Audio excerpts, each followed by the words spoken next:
پھر وہ جانے اور آپ جانے۔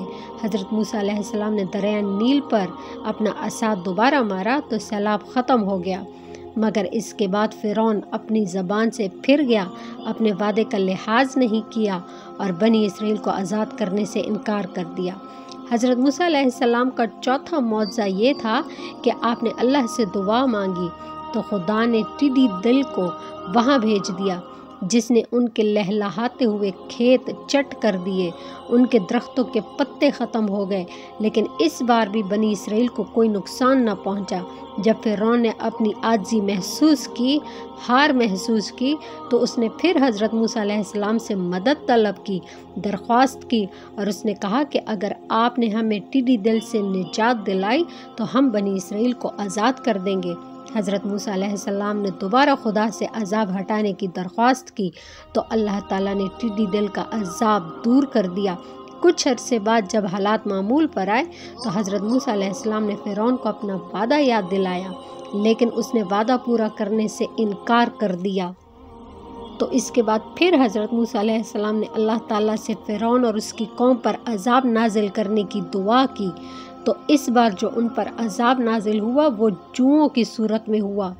ان میں بے تحاشا جوئیں گھس گئیں اور انہوں نے ان کو کاٹنا شروع کر دیا، جس کے ان کے دن رات کا سکون ختم ہو گیا۔ ان کے اجسام چیچک زدہ افراد کی طرح لگنے لگے، نہ انہیں دن کا سکون ہوتا نہ رات کا سکون ہوتا۔ جوہوں نے انہیں کاٹنے پر بے بس کر دیا، بلکہ ان کی روٹی پانی میں بھی شامل ہو جاتی تھی، جس کی وجہ سے ان کے لیے پانی پینا اور روٹی کھانا بھی دشوار ہو گیا تھا۔ آل فرعون کی طاقت جواب دے گئی تو پھر انہوں نے مجبور ہو کر حضرت موسیٰ علیہ السلام سے مدد طلب کی کہ آپ اللہ تعالیٰ سے دعا کریں کہ وہ ہم سے یہ عذاب ہٹا لے، اور اللہ تعالیٰ نے آپ کی دعا قبول فرمائی، ان سے جوؤں کا عذاب دور کر دیا۔ لیکن اس بار بھی فرعون نے حسب معمول اپنا وعدہ نہیں نبھایا اور بنی اسرائیل کو رہا کرنے سے انکار کر دیا۔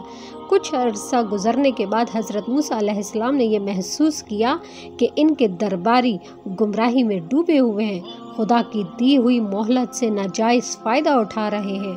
آپ نے چاہا کہ انہیں غفلت سے بیدار کیا جائے، مگر وہ ایسی ابدی نیند سو رہے تھے کہ انہیں غفلت سے بیدار کرنا ان کے نصیب میں نہیں تھا۔ چنانچہ اس مرتبہ اللہ نے ان پر مینڈک مسلط کر دیے۔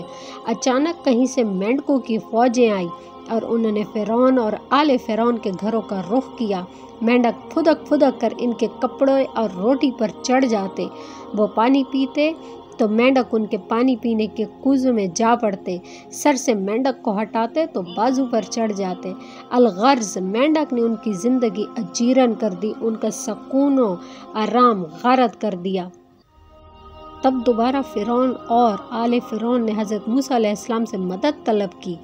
مدد طلب کرنے کے بعد وہ دوبارہ اپنے وعدے سے مکر گئے، تو دوبارہ حضرت موسیٰ علیہ السلام نے فرعون اور آل فرعون کے لیے بد دعا کی۔ اس بار ان پر قحط اور غربت و مفلسی کا حملہ ہوا اور اس قدر حالات خراب ہوئے کہ دوبارہ فرعون نے حضرت موسیٰ علیہ السلام سے دعا کی درخواست کی، اور حضرت موسیٰ علیہ السلام نے ہمیشہ ہر بار کی طرح اس بار بھی اللہ تعالیٰ سے اس عذاب کو ہٹانے کی دعا کی۔ جیسے ہی حضرت موسیٰ علیہ السلام نے اللہ سے دعا کی تو کچھ عرصے بعد وہاں پہ ہر چیز دوبارہ لہلہاتے کھیتوں میں تبدیل ہو گئی، مگر اس کے باوجود بھی فرعون کی فرعونیت باز نہیں آئی۔ تو تبھی حضرت موسیٰ علیہ السلام نے اللہ سے دوبارہ ان کے لیے بد دعا کی، اور اس دفعہ ان پر اللہ تعالیٰ نے اتنی سخت سالہ باری کی کہ ہر چیز تباہ و برباد ہو گئی۔ ناظرین، جب بار بار حضرت موسیٰ علیہ السلام کے دعوت تبلیغ دینے کے باوجود بھی فرعون اور اس کے درباریوں نے ایمان قبول نہیں کیا تو حضرت موسیٰ علیہ السلام نے اللہ تعالیٰ سے ان کو غارت کرنے کی دعا کی۔ 40 سال تک حضرت موسیٰ علیہ السلام نے فرعون اور آل فرعون کے ہدایت کے لیے دعا کی اور کوشش کی، مگر اللہ تعالیٰ نے ان کے دلوں پر مہر لگا دی تھی، اور تب ہی فرعون اپنی قوم سمیت دریائے نیل میں غارت ہو گیا اور دنیا کے لیے آج تک عبرت کا نشان بنا ہوا ہے۔ ناظرین، امید کرتی ہوں آپ کو آج کی ہماری یہ ویڈیو اچھی لگی ہوگی۔ اگر اچھی لگی ہے تو چینل کو سبسکرائب کر دیں، ویڈیو کو لائک کر دیں اور اسے اپنے دوستوں کے ساتھ صدقہ جاریہ سمجھ کر شیئر ضرور کیا کریں۔ جزاک اللہ۔ اللہ حافظ۔